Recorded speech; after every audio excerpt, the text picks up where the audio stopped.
Many of us lament what we do not have when we should be celebrating what we have. Lagi natin sinasabi, kung mas marami lang akong pera, I'll be nicer. Kung meron lang akong pera, tutulungan kita. What do we do when you have no money? Ito bang ating pag-aaralan at nawa, kahit na yung marami laging pera na nagre-reklamo, kulang pa rin ng pera, yun nga ba talaga yung natitira lang na pwede natin gawin para tayo makatulong?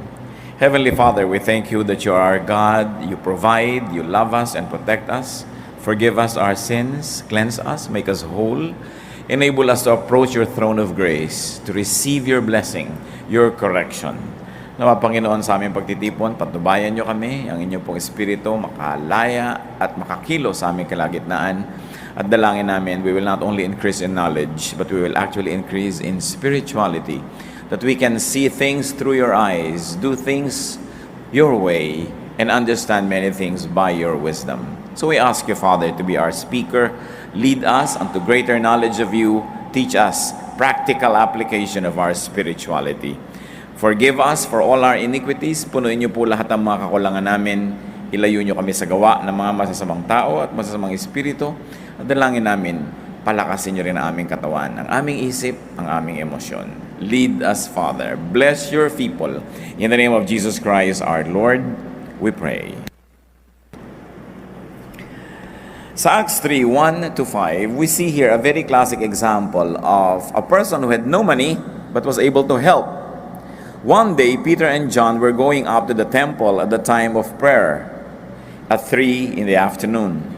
Now a man crippled from birth was being carried to the temple gate called Beautiful, where he was put every day to beg from those going into the temple courts.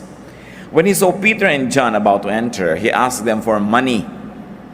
Peter looked straight at him, as did John. Then Peter said, "Look at us."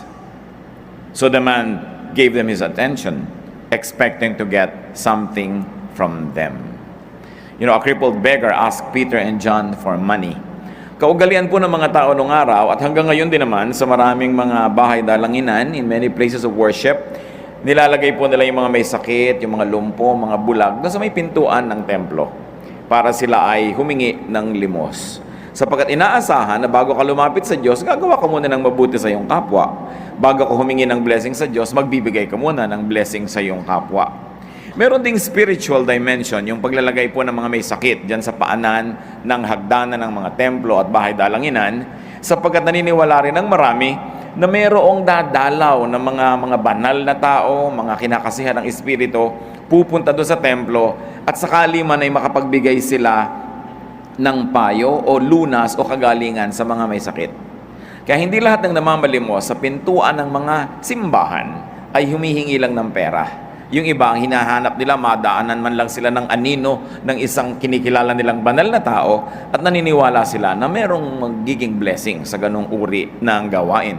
The Bible is silent about approving or disapproving that kind of practice, but we are just citing a very truthful and a very factual, historical occurrence that these sick people are being placed at the temple gates to seek alms. And not only money, sometimes food, and very often, spiritual blessing.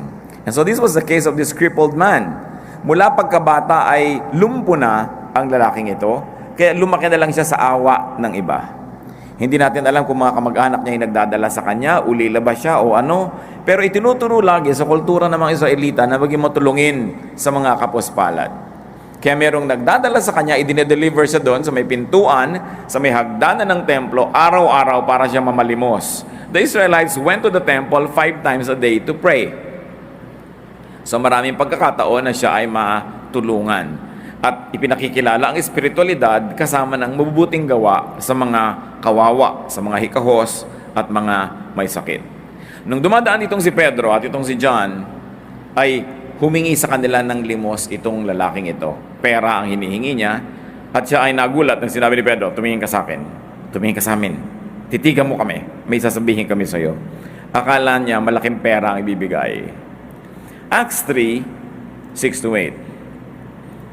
Then Peter said, "Silver or gold I do not have, but what I have I give you. In the name of Jesus Christ of Nazareth, walk." Siguro yung first part ng sentence niya ay nakaka-disappoint doon sa lalaki. Sabi, wala kaming pera, wala kaming kapera-pera. Pero kung anong meron kami, yun ay ibibigay namin sa iyo. Sa ngalan ni Jesus na taga Nazaret, maglakad ka. Tumayo ka, gumaling ka dyan, at nang hindi ka na kailangang mamalimos pa. Acts 3:6-8. Taking him by the right hand, he helped him up, and instantly the man's feet and ankles became strong. He jumped to his feet and began to walk. Then he went with them into the temple courts, walking and jumping and praising God. A very wonderful event occurring at the very gates of the temple. Sabi, wala kaming pera, yung hinihingi mo wala kami, pero meron kang hiningi na hindi hiningi, yun ang meron kami. Meron kaming kapangyarihan ni Kristo. At sa pangalan niya, inuutusan ka namin, tumindig ka dyan at maglakad ka. At tapos inabot nila ng kamay itong crippled man at itinulungang tumayo. At ganun din sa panahon na yon, doon ding oras na yon, gumaling ang kanyang karamdaman. Siya hindi lang nakalakad, nagtatatalon pa, nagsasasayaw, sumunod sa kanila papasok sa templo. So Peter and John had no money, therefore they gave no money. But they gave the power of Jesus Christ. And they gave their hands to help the beggar stand up. That's what they had. They had hands, they had spiritual power in the name of Jesus. That's what they gave. Peter and John gave what they had, company, fellowship. Matapos na tumayo ang lalaking ito, sinama nila, pumasok sa loob. For the first time sa buhay niya, nakapasok siya sa loob ng templo kasi hanggang pinto lang siya. So binigyan ni Pedro at ni Juan itong lalaking ito kung anong meron pa sila, yung kakayahan na sumama at samahan ng lalaking ito. They gave company and fellowship. And this is a great gift to an isolated and a lonely man. Kung kayo ay isang lumpo na hindi nakakapunta sa gusto niyong puntahan, kung binuhat kayo at iniwan kayo sa isang lugar at kung hindi pa kayo kunin doon na hindi kayo makakaalis doon, you must have a rather miserable life. Hindi kayo nakakapili na makakausap, yun lamang gustong lumapit sa inyong makakausap nyo, hindi kayo pwedeng lumapit sa gusto nyong lapitan. So ano pang kailangan ng taong ito? Companionship. Kailangan niyang makasama, magkaroon siya ng mga kagrupo, maging miyembro siya ng isang grupo. And that was one instance when money would have been the least meaningful gift. Maaring sa buhay niya, nasanay na siya na ang climax ng buhay niya, magkano bang napalimos niya, magkano bang naibigay sa kanya ng mga naaawa, at ang nagiging kahulugan ng buhay niya ay kung magkano ang kanyang kinita. But that one day, all that money that he could ever ask from people and beg for became meaningless. Because now he never needed anymore to beg because he got infinitely more. Kung minsan, humihingi tayo ng pera sa tao, yung pala meron pa siyang ibang mas magandang maibibigay sa atin. At akala natin kung nakuha na natin yung pera na yon ay panalo na tayo. Ganyan din yung mga kuminsan nandadaya. Gagawin kang business partner, bala ka lang dayain. Pag nakuha yung pera mo, akala niya nakaisa na siya. Pero kung sakasakali pala na naging patuloy ang inyong pagkakaibigan at partnership, mas marami pa siyang kikitain na kasama mo kesa sa inisahan kanya na ganun. Merong mga nagnanakaw, merong mga gumagawa ng masama, o kaya pipilitin nila na makuha nila yung pera ng kapwa nila, yung parte nila, mana nila. Hindi nila alam kung natuwa pala yung kapwa nila na yun sa kanila, mas malaki pa ang naghihintay sa kanilang gantimpala. There are times when money is the least that we could get and receive from people. That's why we must have the spiritual discernment to know when money is not what it counts. Now, lack of money does not have to be equated with inability to help. Isa yan sa nakita po natin na napaka-practical na katotohanan. It doesn't mean inability to give. Pag wala kang pera, hindi ibig sabihin wala ka nang pwedeng ibigay, na wala ka nang pwedeng magawa, na magiging baliwala ka na. So what is important for us is to take stock of what you have and give it. Give from it. Ano bang meron ka? Ano ba ang pwede mong ibigay sa nangangailangan? Ano ba ang pwede mong ibigay sa isang organisasyon na gusto mong tulungan? Ano bang pwede mong ibigay sa isang church? Sa iyong bayan, marami pa. Punong-puno po ang Biblia ng mga kautusan at mga katuruan tungkol sa pagbibigay ng kung anong meron ka. 1 Timothy 6:18-19, command them to do good, to be rich in good deeds, and to be generous and willing to share. In this way, they will lay up treasure for themselves as a firm foundation for the coming age. So dapat daw palabigay ang tao sapagkat yan lang ang paraan na nakapag-impok siya ng kayamanan para sa darating na panahon. Doon sa panahon na walang hanggan, sa panahon na uuwian ng lahat ng nilalang. Sabi, iutos sa kanila, turuan nyo sila na laging gumawa ng mabuti. Maging mayaman sila sa pamamagitan ng mabubuting gawa, palabigay, at handang-handa na ang kanyang mga tinatangkilik na mga magagandang bagay ay partihan, hatian ang kapwa. Proverbs 19:17, he who is kind to the poor lends to the Lord, and He will reward him for what he has done. Ang mabuti pala sa mga mahihirap, palabigay, ay nagpapautang sa Diyos. At napakasarap magpautang sa Diyos dahil hindi siya nanunuba. Lagi siya nagbabayad, may sobra pa. Because God will never permit Himself to be any man's debtor.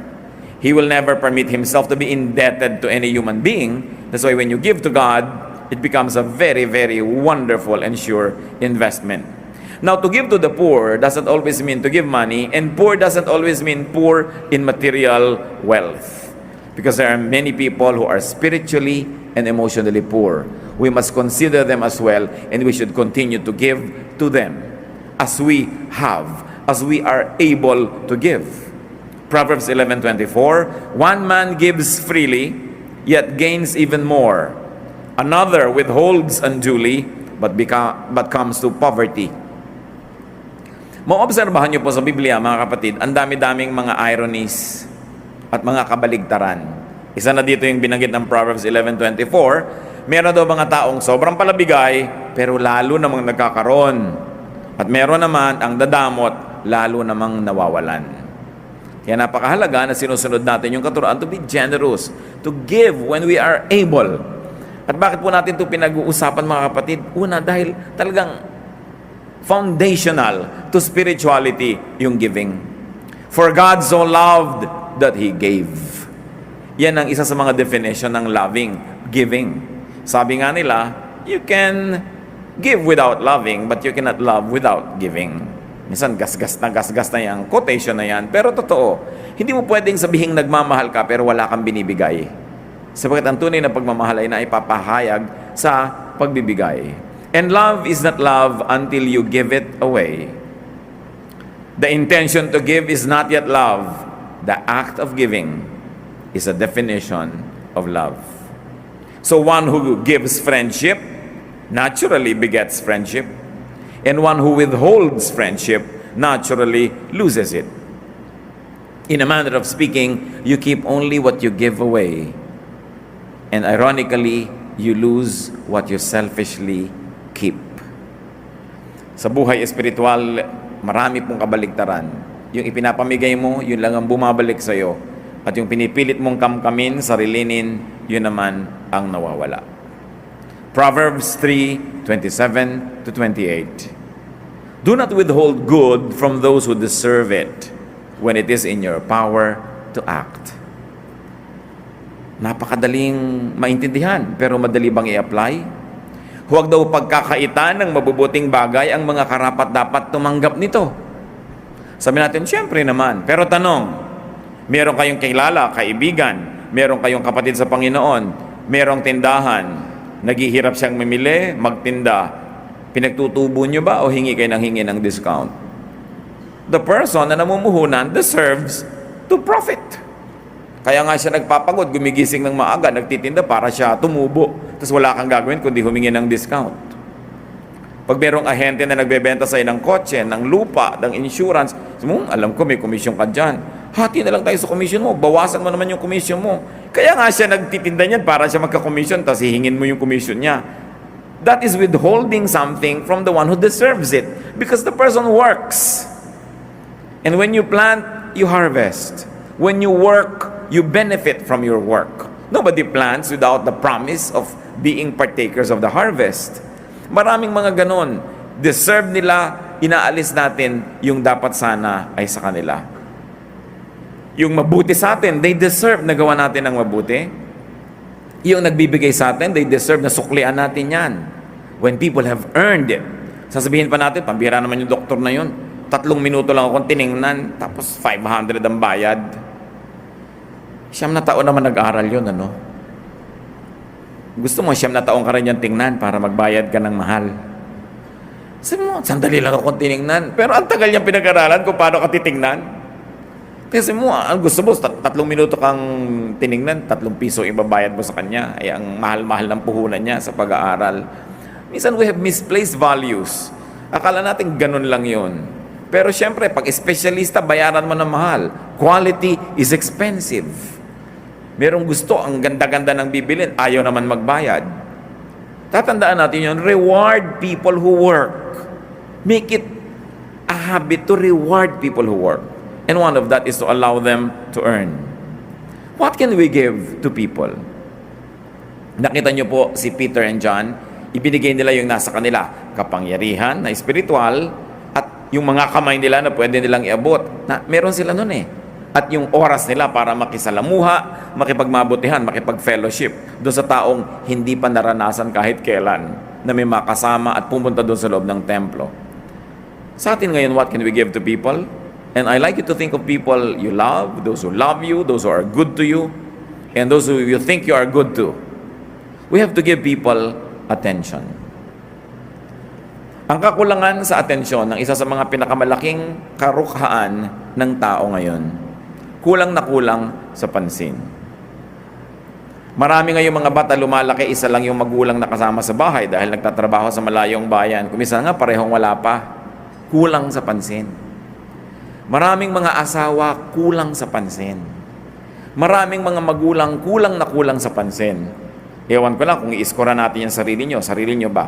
Masasabi nyo kulang ka sa pansin? Marami nun, kung aaminin lang natin yon. We always think we get less attention than we deserve or less than we want. So it's an epidemic. But it's so sad when it's your very husband or wife, your very girlfriend or boyfriend, your very friend, your very relative, your very office mate, housemate, classmate, yung hindi natin nabibigyan ng attention. We can write, we can call, madali mag-text, and some even YM, magchat-chat, so that we can minister to give comfort. You can give comfort. We can give company. It's very important to give people companionship. We can give them connectedness and connection. People like to connect, so they like na may kasama, may kausap, may kasabay. People need affirmation, and we can even give them entertainment. When there's too much to worry about and to think about, that they're already at the brink of probably destroying themselves or being destroyed, then people need to be entertained. Kailangang malibang, maaliw, kailangang ilayo ang iniisip sa mga nagpapabigat sa kanilang buhay. At lahat ng yan ay dapat at kailangan nating ibinibigay sa ating kapwa. 2 Corinthians 1:4, God comforts us in all our troubles, so that we can comfort those in any trouble with the comfort we ourselves have received from God. Tayo daw ay binibigyan ng Diyos ng ginhawa, at nang sa ganon ay makapagbigay din tayo ng ginhawa sa mga nangangailangan nito. Sa makatuwid, ang ginhawa na ating tinatamasa ay hindi lang para sa atin. Ito ibinibigay din ng Diyos para tayo naman ang magbigay nito sa mas nangangailangan pa. So whenever you are not very needy of comfort, it means that you are positioned to be the giver of it. Dalawa lang naman yan eh. Kayo yung talagang kailangan yung may magpaginhawa sa inyo, magpaluwag ng loob, mag-minister sa inyo, magpalakas ng loob. Pero kung hindi ganoon ang ating kalagayan, salamat. Pero ang ibig sabihin, tayo naman ang dapat naghahanap ng mapagbibigyan natin ng ganong ginhawa. Job 2:11, when Job's 3 friends heard about all the troubles that had come upon him, they set out from their homes and met together by agreement to go and sympathize with him and comfort him. Alam natin ang kasaysayan ni Job, napakayaman, napakasikat, pero lahat ng pagpapalang ito nawala sa isang iglap. Namatay ang mga anak, naglaho ang mga kayamanan, nabalot ng galis ang kanyang katawan, nagkaroon siya ng sakit. Yung 3 kaibigan niya, nag-usap-usap, nagkita, naglakbay ng malayo para makiupo sa kanya doon sa mga abo. Kaugalian nun, umuupo sila sa abo pagka sila ay nagdadalamhati. When they are mourning, they sit in ashes. Not to mention the fact that Job was covered with sores and wounds and he needed this disinfectant, mga ash, to cover his open wounds. But they sat with him 7 days, not saying anything, just providing the ministry of presence. Mga kapatid, presence is a very powerful ministry. Hindi mo na kailangan pa magsalita, hindi mo kailangan mag-moralize, hindi mo kailangang mag-philosophize. Just be there when people are sick, when people are lonely, when people are needy, when they are dejected and rejected, when they are frustrated with life. Just be there. And there's power from your presence that could minister to the person. Kaya talagang binibigyan natin ng panahon yung ganong uri ng ministry. We can give people companionship. Magkakamag-anak na itong mga pinag-uusapan natin. Companionship is one of the deepest needs of man. And most of the time, it is never met adequately. Matthew 26, 36 to 38. Then Jesus went with his disciples to a place called Gethsemane. And he said to them, "Sit here while I go over there and pray." He took Peter and the 2 sons of Zebedee along with him, and he began to be sorrowful and troubled. Then he said to them, "My soul is overwhelmed with sorrow to the point of death. Stay here and keep watch with me." Napakalalim na maaari po nating mapag-aralan dito sa hiniling na ito ng Panginoong Hesus sa kanyang mga disciples. You will imagine Jesus of Nazareth. You will imagine the power that was in him. He was driving out demons, healing the sick, raising the dead. Pero sabi niya sa kanyang mga kasama, sobra ako namimighati. Sobra ako nalulungkot. Ang bigat-bigat ng kalooban ko. Damayan niyo ako. Dito kayo, samahan ninyo ako. Kung si Jesus nangangailangan ng kasama, lalo sa ganung mga malulungkot na panahon, at kung siya'y marunong malungkot, mangulila, humiling ng makakasama, hindi lalo naman tayong lahat. Kailangan natin yon. Kaya kailangan marunong tayong makiramdam. Kung minsan may magte-text sa'yo, musta? Actually, siya ang nangangailangan makumusta. Hindi mo kinukumusta, kaya siya nagpapadala sa'yo ng musta. Sasagot ka naman, sa. Papilosopuhin mo pa. O kaya isa mo, okay, tapos na, wala ka walang tanong, ikaw, kumusta? Mga kapatid, pag may nangungumusta sa inyo, 99% of the time, siya ang nangangailangang makamusta. Pinapaalala sa inyo, hoy, buhay ako, kumustahin mo naman ako. Sasagutin niya naman, ikaw, kumusta ka? Hindi lang, tapos na. Nangangailangan yon. Sabi niya, my soul is overwhelmed with sorrow. Karamay. Makikiramdam tayo sa tao. Kung minsan sabihin niya, uy, kain naman tayo sa ganon. Taba-taba mo na nga, kakain ka pa. Yung pasasabihin mo. Hindi naman kasi lahat ng nag-aayang kumain, gustong kumain. Kung minsan ang gusto niya, makasama ka. Wala lang excuse. Yung mga pakape-kape, coffee tayo. Gusto ba naman talaga ng taong katakot-takot na caffeine sa loob ng katawan niya? Kaya lang, ano sasabihin niya? Magtinginan tayo? Mag-usap tayo? Kaya excuse lang yon para meron kayong magawa because probably they like your company or they need your company. So you don't just dismiss readily what people ask you to do with them because behind and beneath the surface could be a deeper need. And we, especially the people of God who profess to be Spirit-led, must be sensitive to the needs of people. Hindi yung gusto lang natin silang i-Bible study, gusto lang natin silang sermonan, gusto lang natin silang payuhan. Tapos, pagka naman kailangan nila yung mga moments na may kausap, kasama, kaulaya, wala ka naman. Napakahalaga ganitong presence. At itong ating bansa, habang lalo tayong naghahanap ng pera, nagiging industrialized, o kaya nag-export tayo ng labor, sobra-sobra, 10 milyon mahigit, no? Ng mga overseas Filipinos. Sa bawat isang umaalis, ilan ang nangungulila na asawa, ina, anak, kapatid, ama, kaibigan, kapitbahay. Ang dami. Kaya padami ang malungkot dito sa Pilipinas. Katayo pa naman ang kasiyahan natin, tao eh. Talagang pag may tao, masaya na tayo dyan. Yung mga tao lang nawawala. Kaya yung mga natitira, kailangan nagtutulungan lalo. And we minister to one another. It's greater than the ministry na sasabihin mo gagawa ka ng kung ano ng great religious activities. Because the ministry that really pleases the Lord is a ministry that touches the heart. The ministry that comforts the afflicted, that gives comfort to the wounded and healing to those who are sick. And many people are so emotionally sick. Many times we are so sick as well that we forget that the others are sick also. Na humahanap na lang tayo ng atensyon, nalilimutan natin yung pinaghahanapan natin nun, nangangailangan din. Na ang tunay na pagmamahalan ay kahit nabibigatan ako sa dala ko, tinutulungan pa rin kita sa dala mo. Na kahit meron ako mga problema dito, nakikisali pa rin ako sa problema mo. Na hindi ko hihintayan na maging problem-free ang buhay ko para ako magsimula na magbigay ng attention sa iyo. Because people are very needy of attention. Of course, we can also give counsel.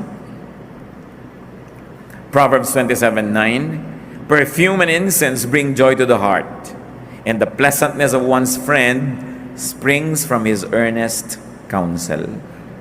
Ang tunay daw na halimuyak ng isang kaibigan ay nagmumula sa kanyang matalino, maayos, makadiyos na payo.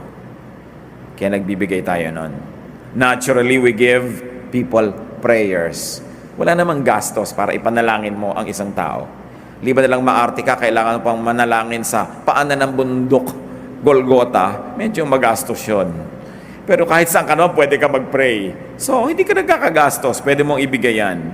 2 Corinthians 1:11, as you help us by your prayers, then many will give thanks on our behalf for the gracious favor granted us in answer to the prayers of many. And of course, you add to your notes, naturally, what Peter and John give Jesus. Pag ibinigay mo na sa Panginoong Jesus, talagang kompleto na. Pasimula ng pagtanggap niya ng napakaraming mahuhusay at mabubuting bagay. Share Jesus like Peter and John did.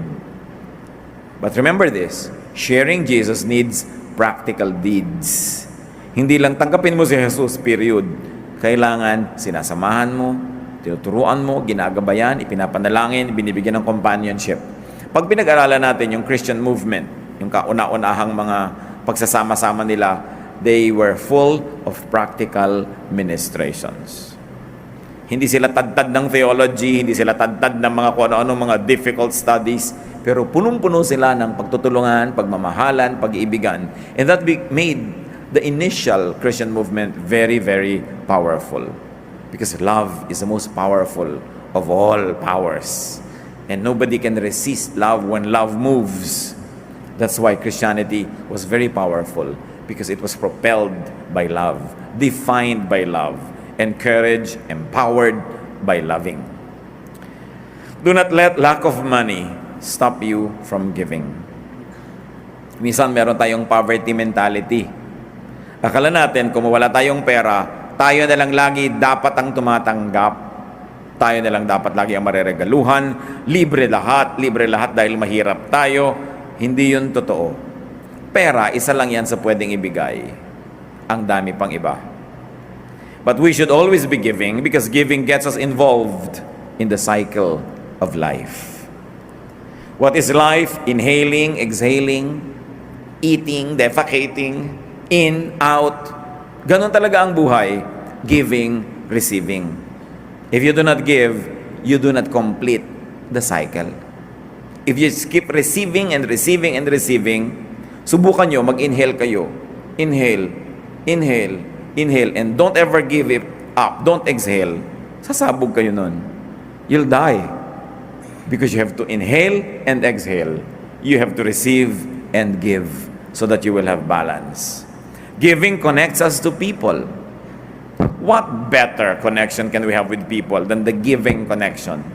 That we give to them, they give to us. And that's how interpersonal relationships are strengthened. When we become interdependent, not overly dependent, but we need people and people need us. We give to them and they give to us. That's what the city is all about. That's what the town, the village is all about. People needing people.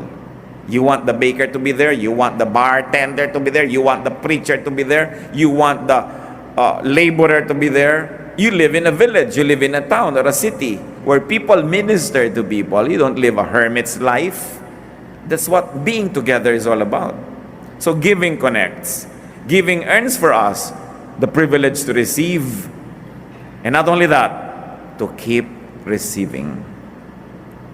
Sometimes you receive, you do not give back. You still receive, you do not give. You do still receive, you do not return the favor. You receive, you do not give back. Do you think you can keep on receiving? No, it will stop. Because the only logical way to complete the cycle of receiving is giving also. Kailangan nagbibigay. It is only when you give that you continue to perpetuate the recycling of very positive energies. Proverbs 11:25, a generous man will prosper. He who refreshes others will himself be refreshed. Yun ang paraan. Para ka manariwa ang mga pagpapala sa iyo, panariwain mong iba. Para ka madilig, magdilig ka. Para ka sumaya, magpasaya ka. Napakahalagang maisip yon. Giving empties us enough to receive again. Because when you let go, your hands become free to receive fresh supplies. And giving expresses our gratitude to the giver, who is God, and to all other givers who are people. Kung tayo marunong tumanang ng loob sa Diyos, pag tumatanaw tayo ng ating utang na loob, nagbibigay tayo sa Diyos, sa Kanyang gawain, at sa kapwa-tao. Ang isa sa mga pinakamabuting pagtanaw ng utang na loob sa kapwa-tao, lalong-lalo at hindi mo na kaya siyang bayaran, wala siya, o hindi niya kailangan, gumawa ka ng mabuti sa iba na hindi rin makakabayad sapagkat walang-wala. Mas hindi ka kayang suklian o bayaran, mas totoo ang pagbibigay. At noon lang tayo nakakabayad-bayad sa napakarami rin namang taong hindi na natin kayang hanapin pa para suklian din sa mga kabutihang ginawa nila sa atin. Very especially if you receive good things from people, give back to your benefactors. All beneficiaries should give back to their benefactors. Sometimes you cannot give back money, but even money is a temporary issue. Sometimes you cannot now, but tomorrow or next year you can. Sometimes the person who has money giving you now, next year will have very little of it, and you have more of it, it's your turn to give. Panapanahon.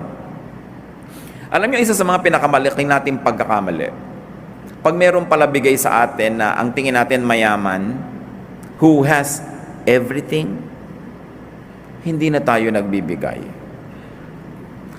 Mayaman naman si tita huwag na nating bigyan. Kompleto na yan Mahirap bigyan yan, mayaman kasi. Kung minsan, nagiging napakadali na sa ating excuse yun para magpabaya. Mayaman naman siya, wala na siyang kailangan. Hindi yun Ang kailangan ng mayaman at mahirap ay pareho lang. Ang kailangan nila ay maalala. Ang kailangan nila ay ma-reaffirm. Mabigyan mo ng affirmation that they are loved, that they are appreciated. Sabi, ang dami-dami na naman niyang alahas, wala na tayo maibigay. Hindi bigyan mo ng chicharon. Hindi excuse yun. Bigyan mo ng isang santol. Bigyan mo ng 5 pirasong butong pakwan.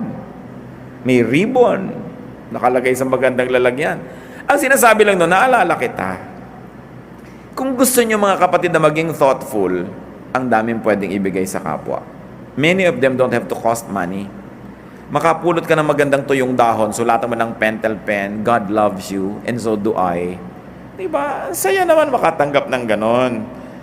Yung iba, akala nyo kung may pera yung kapwa nyo, mataas ang posisyon, maraming damit, maraming gamit, pwede nang hindi regaluhan. Palusot lang yon.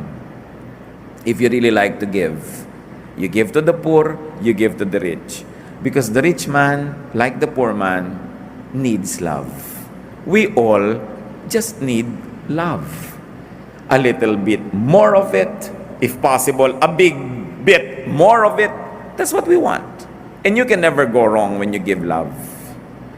At yan kuminsan ang problema na hindi naman dali-dali at madaling isinisiwalat ng mga makapangyarihan, sikat o mayaman.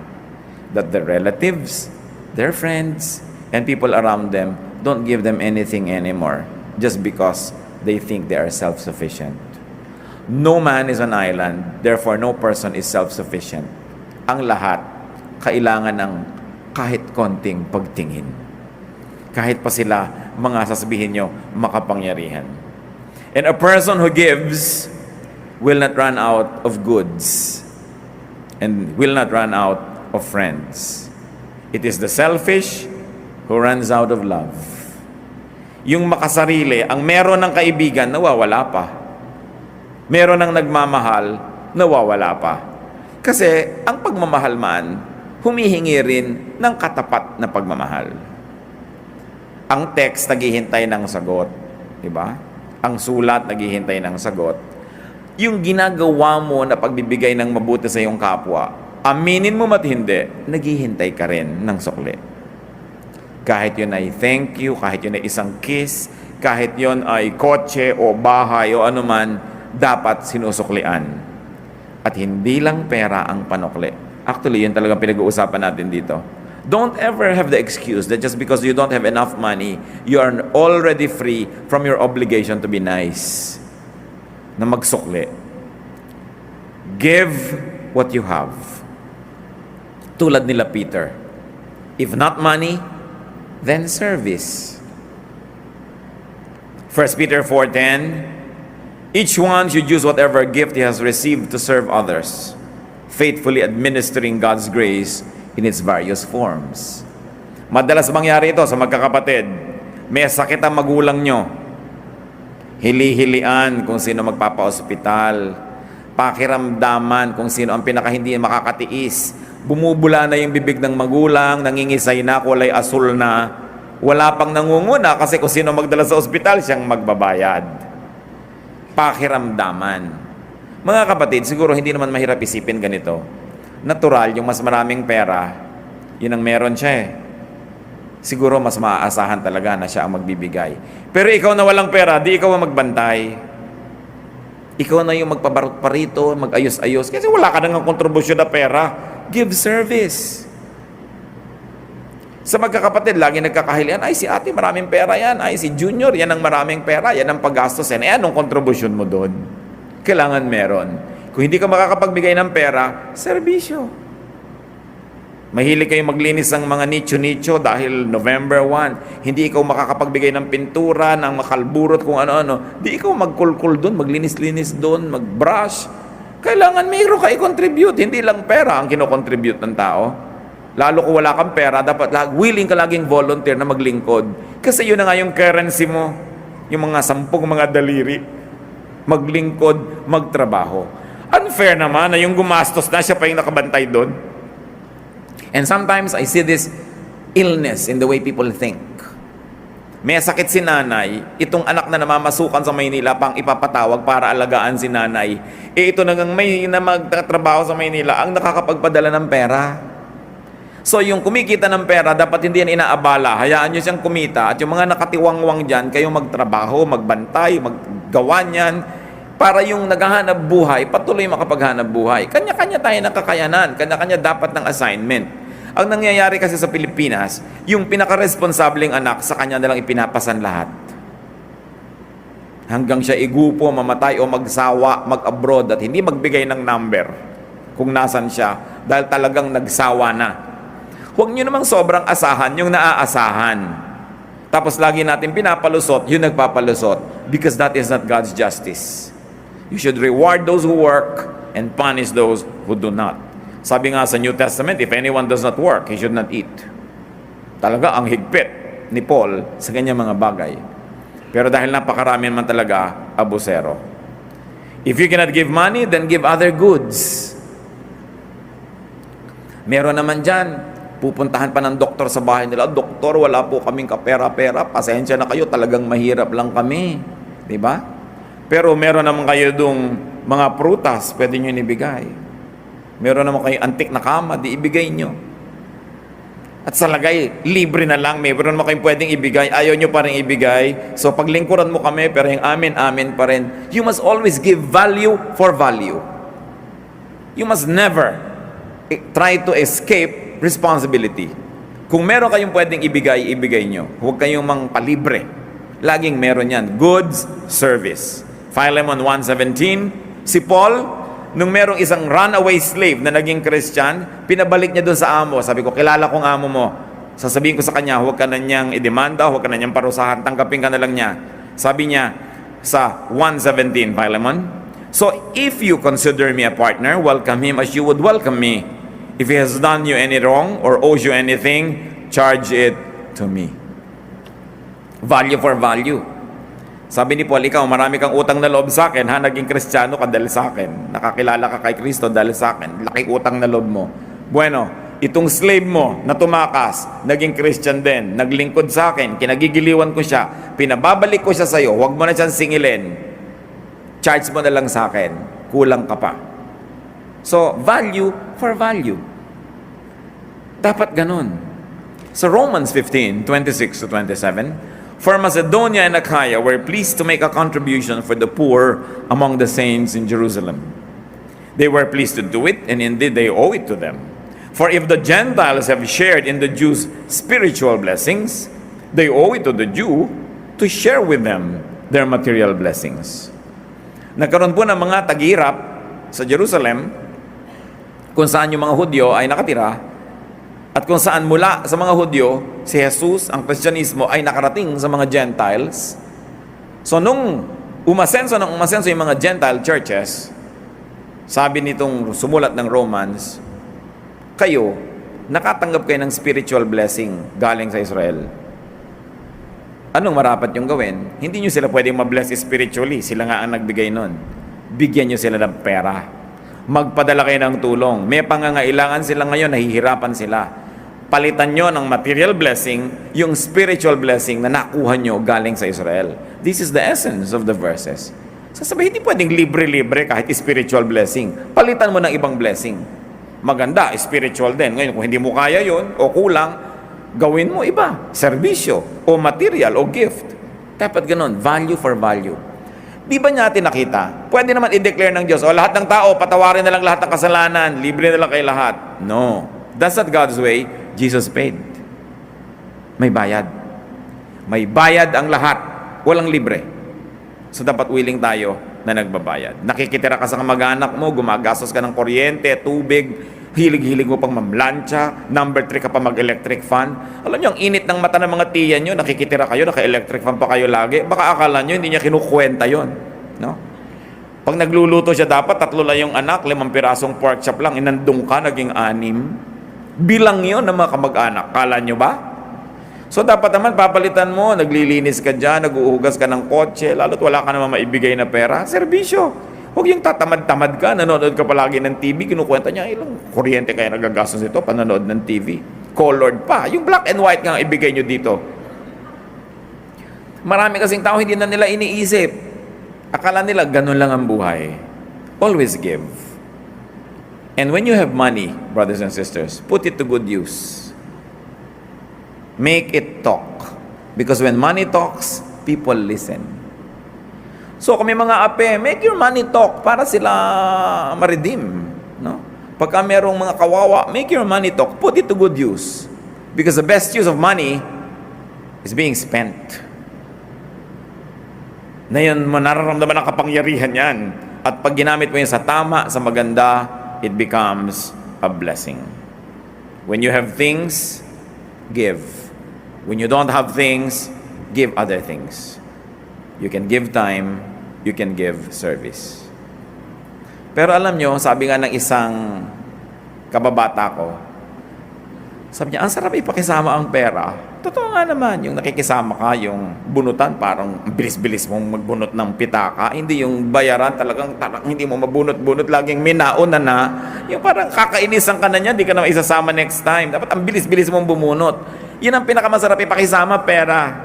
Hindi ang kunat-kunat mo. Pinapakilos mo yan. It oils the entire machinery.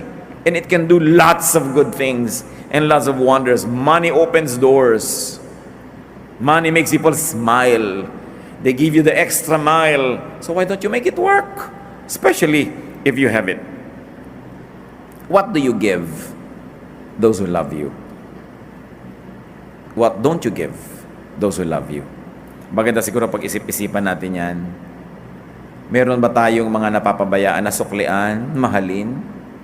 Kung hindi pera, service, attention, we always have something to give. And the least is time. Diyan tayo equal. Everybody has 24 hours a day. And time is one of the best gifts you could give to people. You cannot give it to everybody. You cannot give it every time. But we must be discerning when we must spend time with people because they need us. It's very important. Diyos namin sa langit, turuan niyo kami, Lord, maging sensitive. Na sa patuloy namin pag-aaral ng iyong salita, ang maging bunga nito mas maging mabuti, mabait, mapagbigay, palabigay kami sa aming kapwa, lalo sa mga pinagkakautangan namin ng loob, lalo sa mga mabuti sa amin.